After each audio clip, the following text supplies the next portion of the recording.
O sa amin sa City of Misamis Occidental ug sa tanang managtanaw kanato karon inaagi sa Facebook page ug YouTube channel sa UNC. Kumusta? May adlaw. Dahil Humodik Son, this is Ozamis Today.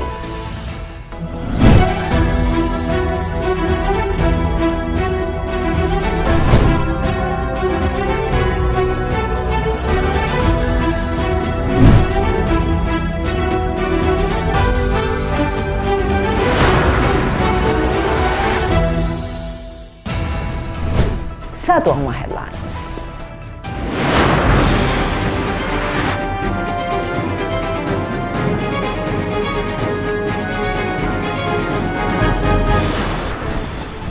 Lain usab nga saad ni Kong Ando Waminal gituman karsada sa bukrang bahin sa Sinakaban na kung krito na. Resolusyon alang sa pagpatuman sa traffic system, network ug systems integration phase 2 sa Dakbayan, aprobado na. MOA Ordinance tali sa Pris Kusina ug LGU Ozamis gimugna. Paghatag pagtagad sa mga kapulisan sa katawhang Ozamisnon pinaagi sa mga outreach program gibutyag. Libo-libong mga dibutong Ozamisnon misugat sa pagbisita sa Pilgrim Image sa Santo Niño sa Dakbayan. Matinud-anon nga driver miuli og laptop gadgets ngadto sa City MS tag-iya mapasalamaton.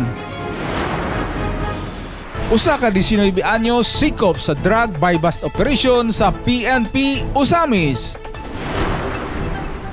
Tatay, emosyonal nga nagpasalamat duulan sa 70,000 pesos nga hospital bill sa iyang asawa gitubag sa Asenso Ozamis Free Hospitalization Program.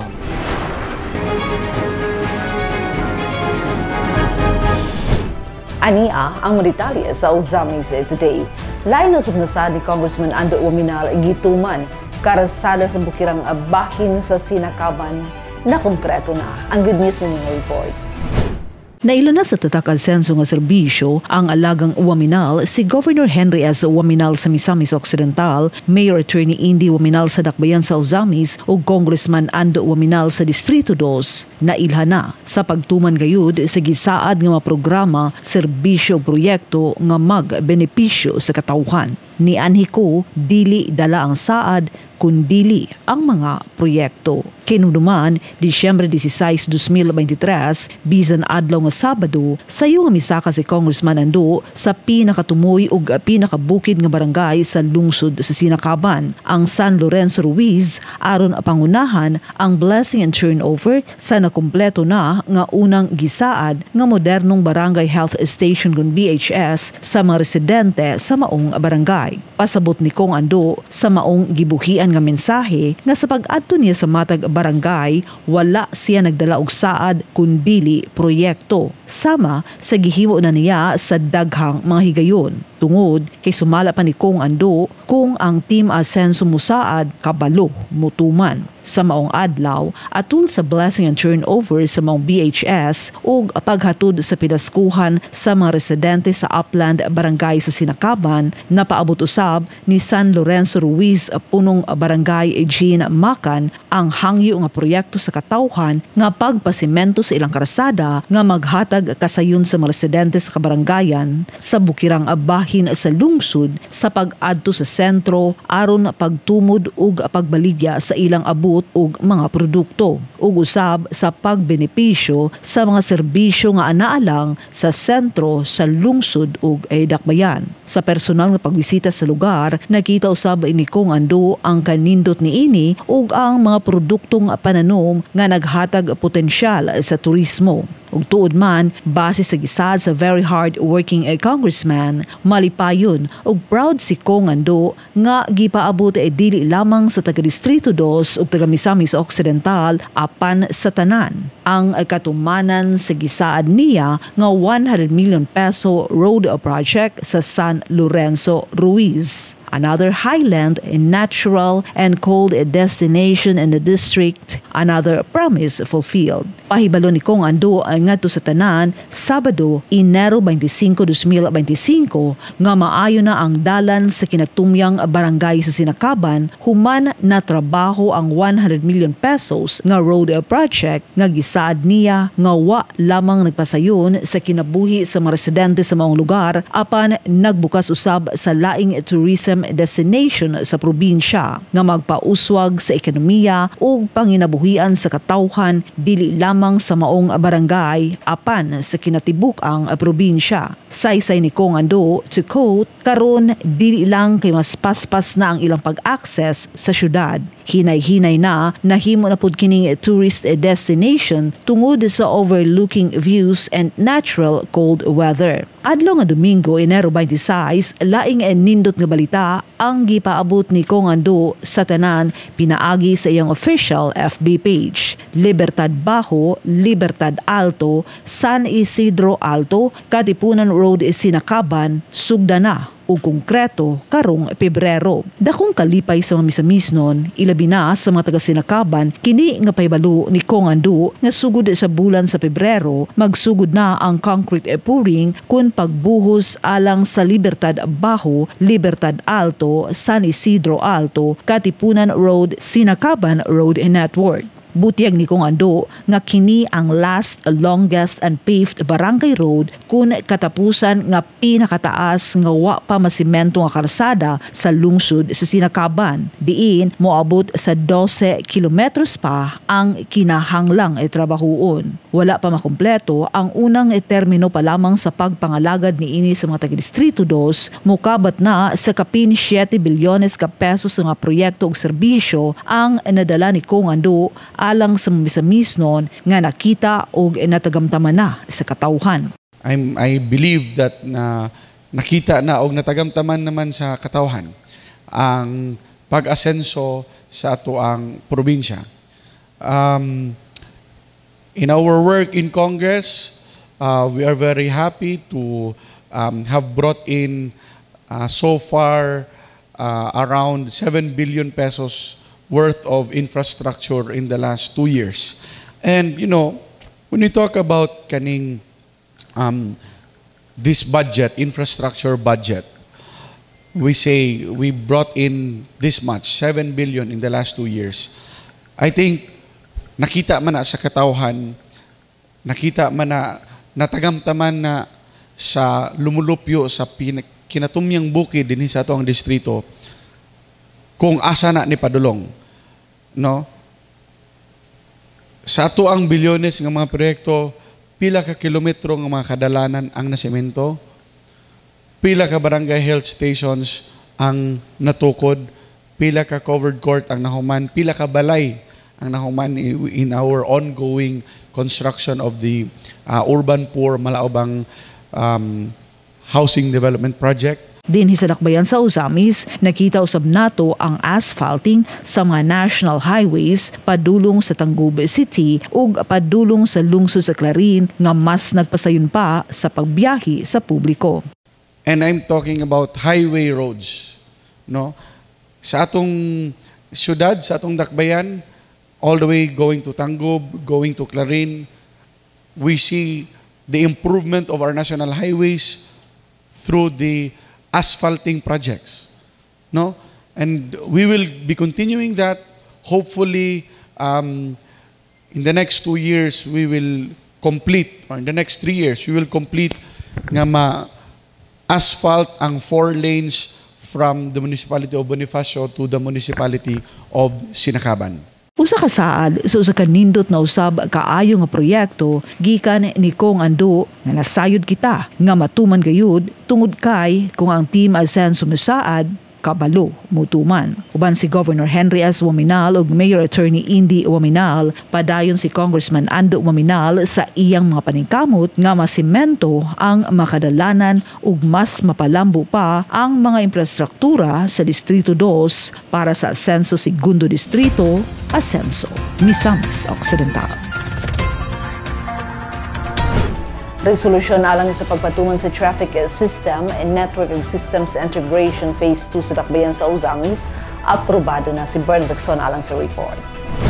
Sa gibhigay ng regular session sa sangguniang panglungsod sa Dakbayan sa Osamis, baguhay pa lamang gisugyot ni City Councilor Archie Romero, ang chairman sa Committee on Transportation and Traffic Management, ang usa ka resolusyon kabahin sa Traffic System Network ug Systems Integration Phase 2 sulod sa Dakbayan. Ang maong proyekto nga gisugyot ni Konsyal Romero naghangyo nga mapunduhan kini gikan sa 20% Development Fund Appropriation Ordinance Number 09-2024. Naglakip sa construction, rehabilitation o pagpalapad sa mga lokal nga karsada, tulay, spillways o drainage systems aron mapaayo ang sistema sa trapiko o mapalig-on ang mas paspas nga pag-usad sa mga pribado o pampublikong sakyanan o pedestrian sa Dakbayan. Madam Chair, I move to pass this little request, a resolution authorizing the local chief executive to enter into a contract for the traffic system, network and system integration phase 2 within Ozami City and perform all acts for the implementation of the project funded from the construction and or rehabilitation and or widening of local barangay roads, bridges, spillways, and drainage system program of the 20% Development Fund Appropriation Ordinance Number 09-2024, Madam Chair. Passing this for first reading. Kini nga proyekto naglangkob sa pagpatuman sa Traffic System Network o Systems Integration Phase 2 nga nagresolba sa isyu sa trapiko sa syudad sukad sa pagkatukod ug pag-instalar sa mga traffic lights nga anaan himutang sa nagkalain-laing parte sa Dakbayan nga karon epektibo nga napahimuslan sa mga katawhang Osamisnon, ilabi na sa mga motorista. Diin ubay-ubay na ang nadakpan tungod sa paglapas sa mga batas trapiko. Gipaniguro usab nga ang pundo alang sa maong proyekto magikan sa 20% Development Fund sa Appropriation Ordinance Number 09-2024 aron masustener o mapadayon ang kalambuan sa Dakbayan. Ang maong resolusyon giuyunan sa mga sakop sa konseho o giduso ngadto sa ikaduha og pinal nga pagbasa. Diin kini nga aksyon maghatag og dakong tabang sa pagpalambo sa kapabilidad sa syudad sa Osamis sa pagdumala sa trapiko og mga sistema sa transportasyon aron magtubag sa kahapsay sa trapiko og maghatag og mas paspas nga pag-usad sa mga motorista para sa mas hapsay nga dalan og epesyenteng traffic system. In the interest of public service and public demand, Madam Chair, I move to pass this for second and final reading, waiving the internal rules. Subay sa maong resolusyon, ang tanang kalihukan alang sa pagpatuman sa nahisgutan nga proyekto, lakip ang naratipika sa mga aksyon, formal nga gipasalig o giuyunan sa konseho. Kini usa ka hinungdanong lakang aron masiguro ang maayong serbisyo publiko o pagtubag sa mga panginahanglan sa katawhan. Samtang nagpakita sa determinasyon sa Team Asinso Osamis Administration sa pagpanguna ni Mayor Attorney Henry Fuentes Waminal Jr. nga naghatag og paspas nga aksyon og pagtubag sa mga isyu sa trapiko sa Dakbayan. Motion approved. Alang sa Osamis Today, ako si Bernal Texio. Salamat Bernald. MOA Ordinance tali sa Prescosina o LGU Osamis ginugna. Gitutukan ni Donnie Dicena ang maong balita. Aniya ng report. Gidraft o gipanday na ang MOA o Memorandum of Agreement Ordinance tali sa Prescosina o sa Asenso Osamis Administration isip sumbanan og talamdan sa pagtukod og struktura og negosyo sa lugar nga gipanag-iya sa Indigenous People Community. Nagkanayon si IP Committee Vice Chair Honorable Dinky Suizo nga andam na ang gidraft nga sugyot balaodnon alang sa gitakdang plenaryo apan bukas pa kini alang sa lain pang suhestyon sa mga sakop sa konseho nga mas makaayo pa sa patuman sa ordinansa. Gipasabot sa konsehal nga aduna gayoy kalangan ang dagan sa proseso sa aplikasyon og negosyo sa ancestral domain sa rason nga wala gayoy mahitabong kalapasan sa nasudnong balaod sa ancestral domain og mapanalipdan ang katungod sa mga lumad. Ilalom sa Asenso Osamis Administration, dili na kini gusto nga makapataka og makabot buot og pangangkon og pagtukod ang mga individual sa mga ancestral barangay sa Osamis sama sa mga nangaging panahon. Honorable Dinky Suizo. Thank you very much, Madam Chair. And for IP matters, last November 11, 2024, there was a negotiated and drafted memorandum of agreement between the applicant Prescosina and the NCIP. they already furnished the mayor the copy of the draft ordinance for any insertions or any suggestions or recommendation to be inserted in the draft memorandum of agreement. I will be furnishing the members of this council the draft memorandum of agreement, and this is for your perusal if you wish to have any other provisions you wanted to be inserted or recommended any day this week, Madam Chair. Thank you. Alang sa Ozamis Today at Medicina reporting. Salamat doon. Paghatag pagtagad sa mga kapulisan sa katawhang Ozamis noon, pinaagi sa mga outreach programs gibutyag si Leoncio Midalio alang sa mga detalye.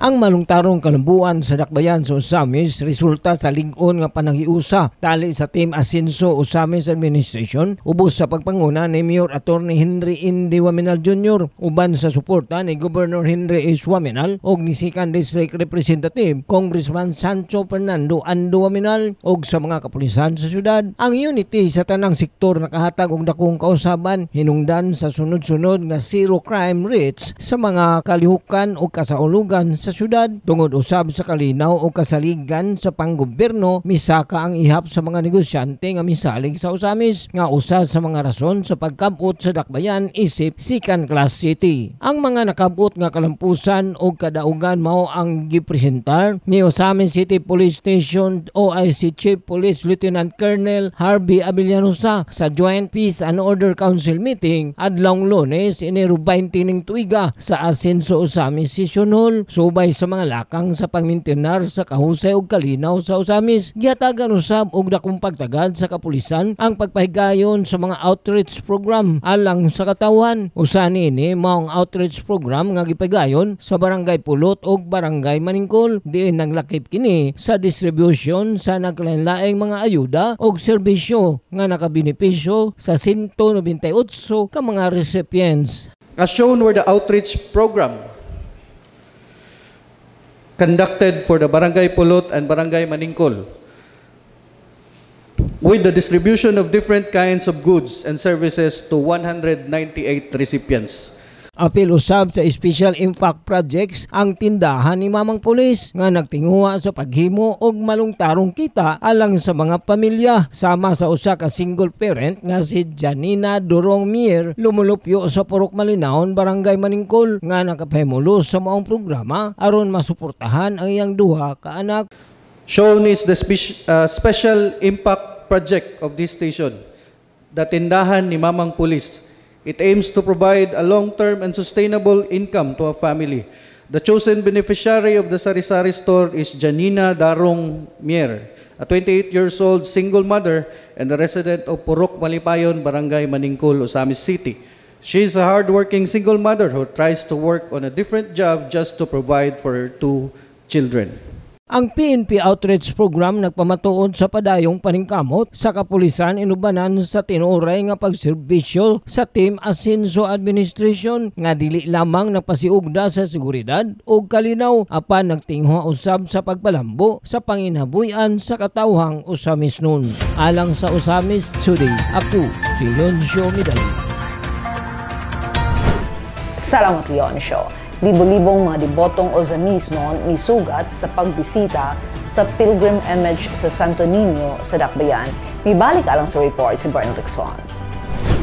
Sabado, Enero 25, kadlawon pa lamang midagsana sa pantalan sa Ozamis City ang mga kabataan o mga hamtong nga mga debuto nga nagbitbit sa ilang nagkalain-laing gidakon sa rebulto sa Batang Hesus. Ang nasangpit nga mga matuohon sa simbahang Katoliko ang nagganayan aron musugat ug abibahon ang paghidangat sa replika sa Senyor Santo Niño nga matod pa milagroso o gituuhan nga makaayo sa gihambin nilang mga sakit ug balatian. Ang Pilgrim Image sa Santo Niño ang nagagikan pa sa Basilica Minori del Santo Niño de Cebu kinsa magpahigayon sa tinuig niini nga panaw duaw sa atong syudad ug mga kaparokyahan sa atong dapit. Si Mrs. Badit Dulan matag tuig gayud nga mosugat sa Santo Niño ug moabiba sa pagpanaw niini sa atong syudad. Matud pa niya, nagpasalamat siya sa Santo Niño sa mayong panglawas ug sa daghang grasyag panalangin nga iyang nadawat. Ay, taga-asa ka, Nay? Taga-asa? Taga Tinago. Tinago. Kada tuig ka na diri. Every year, sir. Kung na Santo Niño mo abot. Kanong ban, kano sa nagsugod imong debosyon? 1992. 92 pa. Sa inungdan ganon nakakuan kay inani. Debosyon ako siya kay siya dagang grasya ug panalangin gihatag diri namo. Oh ba? Kutob sa iya imong ibangayon na kuan man natuman. Gyud. Panalitan non sa panalitan. Sama sa may panglawas. May panglawas syempre. Grasya. Oh. Grasya. Oh. Kasi ikaw ba na to karon diri? Pamiga. Hello sir. Ikaw ba na ko sumba? Mga sumba sila. Good morning tanan, Pit Senior. Ang batanon nga devoted Copradia member kauban ang anak ni ining nga 11 ka bulan pa lamang ang pangidaron nga si Bibi Basti ang lakip sa libuan nga mga deboto sa Santo Niño nga miapil sa prosesyon gikan sa pantalan sa atong syudad padulong sa Immaculate Conception Cathedral bisan kamulo na ang pagpatak sa ulan. Pila edad ba ani? 11 months. 11 months pa lang. Oy. Sayo ka din ni mata ba? Kabalo ba mo mister nga mari ka karon diri? Ana. Kada tuig mo mari diri ma'am. Member man ni sa Copradia. Sa Copradia. Sa tuig ka kasugod na membro. Okay na, mga high school pa ko. High school pa? Anta namin yung ka. So, imo kong na-train po ng bata karon. Baby. Mura gaduka na siya Nolan ra ba ma'am? Lagi mo sakay na meron. Sige. Thank you. Bye-bye. Bye-bye. Viva Santo Niño. Viva Pit Senior. Pit Senior. Doon na din yung mga bata Taga-asa mo day? Kasi ngalan niyo mo? Alisa. Aisa? Alisa. Taga-asa ka? Agora. Kada tuig ba diri anak nimo ma'am? Silingan mo. Kada tuig na siya na diri. Sukat karon na. Karon pa. Kasi ikaw ba nimo lang ka? Kamo, grupo ka kamo. Kundi mga bata na rin naman dahil pa kayo. Doon ay pinakagamay Ang hipi sa kapulisan sa Osamis nga si Police Lieutenant Colonel Harvey Abellonosa ang personal nga nangunay uban sa SECAN PMFC, CDRRMO, Philippine Coast Guard, Philippine Navy Reservist, Criminology Intern Students ug uban pang ahensya sa gobyerno nga nagpasiguro nga malinawon og hapsay ang pagbisita sa Senior Santo Niño de Cebu dinhi sa syudad. Taliwala sa bunok sa ulan apan hugot ang pagbantay sa kapulisan sa kalinaw ug kahusay alang sa maong relihiyoso nga kalihukan samtang hapsay ang pagtagbo sa balaang bata. Alas 7:30 sa buntag niadtong adlaw gipahigayon ang Santos nga misa didto sa Osamis City Cathedral. Pagkahapon gipahigayon ang sinulog para sa tanan ug ang prosesyon nga gidugok o giapilan sa mga matuohong Katoliko. Usa sa inila nga tradisyon natong mga Pinoy mao ang pagsaulog sa kapistahan sa Batang Hesus nga nasarinhon nga si Senior Santo Niño. Ang imahen sa Santo Niño giila sa simbahang Katoliko nga hulagway sa Batang Hesukristo. Ang matag usa kanato adunay mga katuyuan o debosyon apan angay natong hinumduman nga una sa tanan ang Ginoo nga buhi nga pinaagi sa imahen sa Batang Hesus ang nagtawag kanato aron kita magkapundok isip iyang katawhan diin kita mopanaw padulong ngadto sa atong gilauman. Gitawag kita sa Dios dili tungod kay kita mga balaan og matarong apan tungod kay kita mga masalaypon og nagkinahanglan sa iyang Dios nung kaluoy og panabang. Alang sa Osamis Today, ako si Bernald Dixon. Salamat Bernal, matinud-an nga driver, miuli og laptop, gadgets ngadto sa CTMS. Tag-iya, mapasalamaton si Glenn Ray Ruluna alang niining report. Usa ka makapadasig kapag kamatinud-anon ang gipakita sa usa ka driver og motor cab nga si Samson Malmis Ilcarte. Nagpamatuod nga ang maayo nga buhat nagpadayon na bisan pa sa kasamtangang panahon na. Nadto nakalabay nga adlaw si Ilcarte nga nagmaneho sa motor cab number 0855. Nakakita og usa ka asul nga baga nga nabiyaan sa pasahero. Sa walay pagduha-duha iyang gihatod kini direkta sa City Traffic Management and Services Office kung CTMS sa public mall. Ang bag naglangkob sa laptop, tablet, mga IDs ug uban pang mga personal nga mga butang.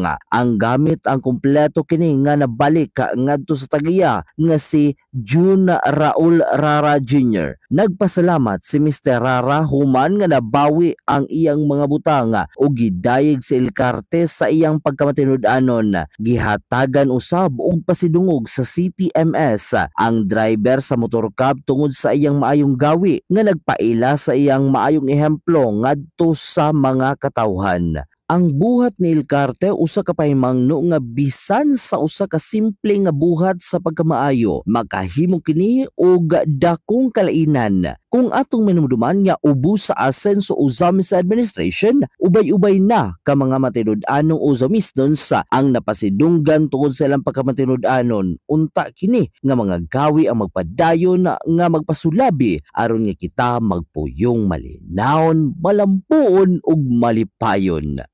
Alang sa Ozamis Today, kini si Glenn Ray Ruluna. Salamat Glenn, ug congratulations ug salamat kaayo sa maong buutan nga driver.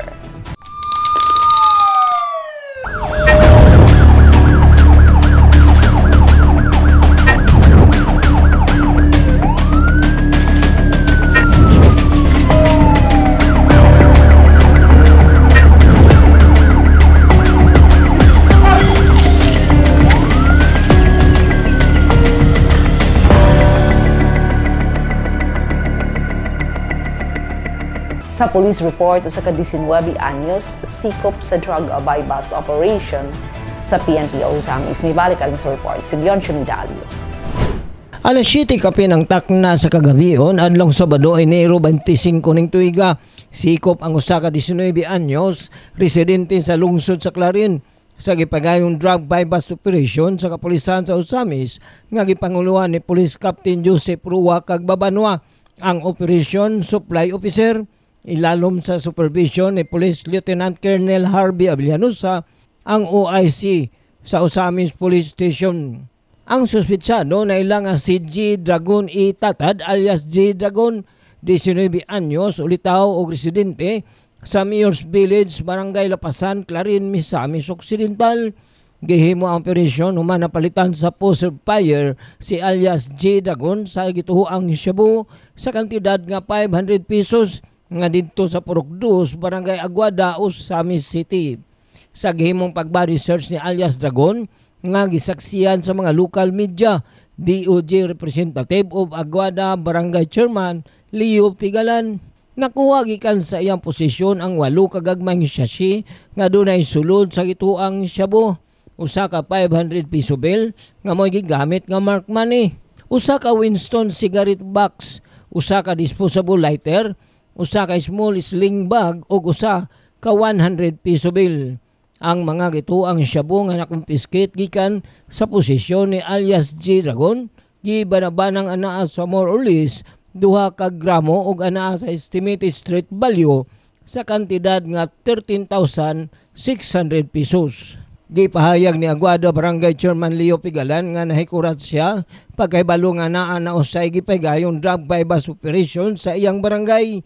Gani sumala pa niya nga sa nakalabayng tuig, pipila ka operasyon batok sa illegal nga druga diya sa iyang barangay. Iyang giauhag ang katawan ilabi na sa mga estudyante nga nagtunga sa dakbayan sa Ozamis nga dili gayud magpadala o haylo sa illegal nga druga aron dili maguba ang ilang kaugmaon.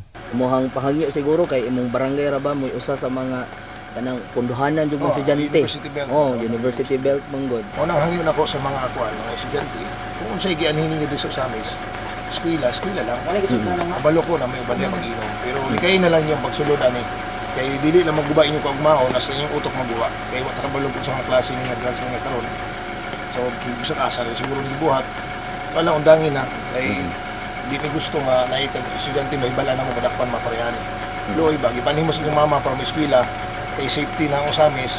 Angit sa gulan pag ninyo og mga binuang nga bisyo.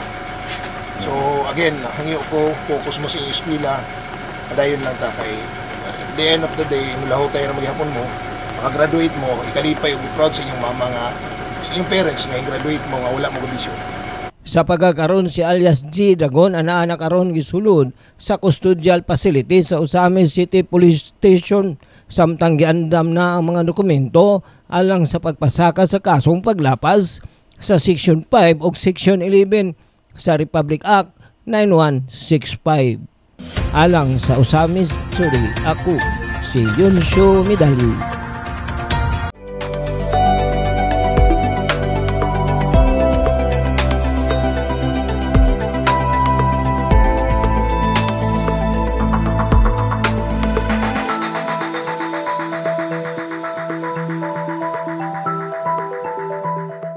Tatay emotional nga nagpasalamat duulan sa 70,000 pesos nga hospital bill sa iyang asawa gitubag sa Asenso Ozamis Free Hospitalization Program. Angela Mecarante alang sa mga detalye. Nagluha ang mga mata, nagipahayag ni Tatay Claro Cortez ang iyang dakong pasalamat ngadto sa Team Asenso Administration sa dihang gitubag niini ang hospital bill sa iyang asawa pinaagi sa programang Asenso Ozamis Free Hospitalization nga naghatag og tabang sa mga katawhan sa panahon sa emerhensya, ilabi na sa mga hospital bills nga dili nila makaya bayaran tungod sa kadako niini ug sa kakulang sa pinansyal nga kapasidad. Dako ang kalipay nga iyang gibati nga sa unang higayon gitubag gayud sa Asenso Ozamis Free Hospitalization Program ang hospital bill sa iyang asawa nga si Nanay Genoveva Cortez nga nagkantidad og 69,904 pesos. Dako kay kong pasalamat ani nga kuan sa Asenso Ozamis ug sa Asenso Ozamis Occidental. Dako yung kalipay nga sukad-sukad nga karon ba ko na nakadolo nga ang ani nga gitagaan po kog higayon nga masero jud pug ko. 61 na lang. Oh. Si Tatay Claro Cortez, 55 anyos, lumulupyo sa Purok 1, Talisay, Barangay Malaubang, miduol sa buhatan sa maaptikon ug batan-ong mayor sa syudad, Mayor Attorney Henry NDF Waminal Jr. aron mangayo og medical assistance para sa iyang asawa nga si Nanay Genoveva, 50 anyos, nga anaa na-admit sa Misamis University Medical Center kon MUMC nga saysay pa niya tungod sa sakit ni ini nga diabetes apan matod sa diagnosis sa doktor nasayran kini nga acute hematogenous. Ani ko dire para pag mangayo og assistance sa ato ang City Mayor nga si Attorney Indy Waminal ug dako kay kog pasalamat nga nasolbada ako ang problema. Akong asawa 50 diabetes. Ang acute hematogenous usa ka impeksyon nga may katap pinaagi sa dugo ug mamahimong makaapektar sa laing organo sama sa kidney ug heart. Nga mao ang gibati ni Nanay Genoveva sumala sa pahayag ni Tatay Claro. Sa iyang kidney ug sa iyang heart. Kahibaluan nga si Nanay Genoveva nasamdan sa iyang lapalapa sa tiil tungod sa pagkatunok sa tamtax. Hinungdan nga maglisod siya og lakaw ug giantos niya kini sulod sa kapin usa ka bulan ug ginatambalan lamang pinaagi sa binisayang tambal aron maalibyuhan ang kasakit nga iyang gibati. Murag di naman siya kalakaw siyang samad kay naman siya samad jud, nasamad man siya. Mga hapit magbulan yang samad ihalan tong binisaya og tambal sa tiil. Diri sa oh, nika tamtax. Oh, nikatay man diri ni pahak man. Dugang pa ni Tatay Claro, sa diyang wala pa natunok og tamtax si Nanay Genoveva, ang iyang tiil dili na makabati og kasakit ug permi maminhod. Apan sa dihang natunok kini og tamtax ug kapin usa ka bulan nga maglisod siya og lakaw, nakahukom si Nanay Genoveva nga magpa-admit na sa hospital aron masayran ang iyang balatian ug mahatagan sa hustong tambal. Ang iya kay namanhod man to primero, wa pa to siya na kuan, murag na to siya gibati pero wala pa siya og nasamad.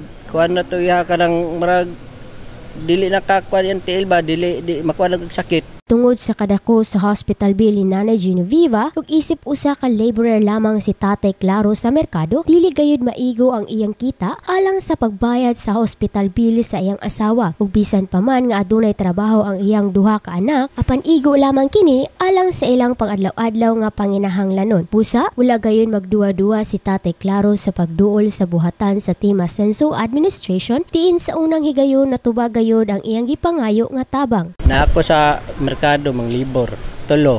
Dagko na o nag-eskwela pa? Dagko na.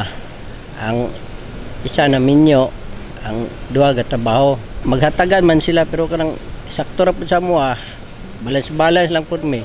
Sa pagkakaroon anaana sa maayong kahimtang si Nanay Genoveva og permi ginalimpyuhan ni Tatay Claro ang samad ni ini aron malikayan ang dugang impeksyon. Gipaabot usab ni Tatay Claro ang iyang dakong pasalamat ilabi na kang Mayor Attorney Yendy Waminal sa paghatag kaniya og kahigayunan nga matubag ang hospital bill sa iyang asawa ingon man sa makanunayon nga suporta nila Governor Henry S. Waminal og 2nd District Representative Congressman Sancho Fernando Ando Waminal. Karon sige lang gyapon ming mag-dressing siyang samad magkuan sa tambal. Kaya amang tambal daghan pong gihatag ni doktor nga tambal god. Nagpasalamat ko kang Gobernador Henry Waminal, kang Congressman Ando Waminal, labi na kang Mayor Attorney Yendy Waminal, ug daghan kayong salamat sa inyong gihatag kanako. Alang sa Uzamis Today, ako si Angela May Kirante. Salamat me ang Uzamis Today hatod kanato ingon nga serbisyo publiko sa Asenso Uzamis Administration pinaagi sa Asenso Uzamis News Channel ubos sa pagdumala ni Mayor Attorney Henry Yendy F. Waminal Jr. Alang sa dugang impormasyon, please like our official Facebook pages kung Ando Waminal at Attorney Yendy Waminal o Asenso Uzamis News Channel. Please subscribe to the official AONC YouTube channel diin makita usab ninyo nga naka-stream live ang among mga programa. Ang Uzamis Today is also on replay sa DXHP-FM 90.7 Bay Radio. Sa ngalan sa kitibukang AONC team, Leoncio Medallo Berno Texon at Donnie Dicena, June Purgatorio, Aras Carpio, Kim Tangarong Makjul Malinis, Mary Melody Reyes, Angela Mequerante, Mary Ann Lumapas, Xander Dalid ug si Glenn Ray Ruluna sa Misamis News Network. Ako si Daisy Motikson. Daghang salamat. Padayon Asenso Uzamis, Asenso Segundo Distrito, Asenso Misamis Occidental, Asenso Pinoy.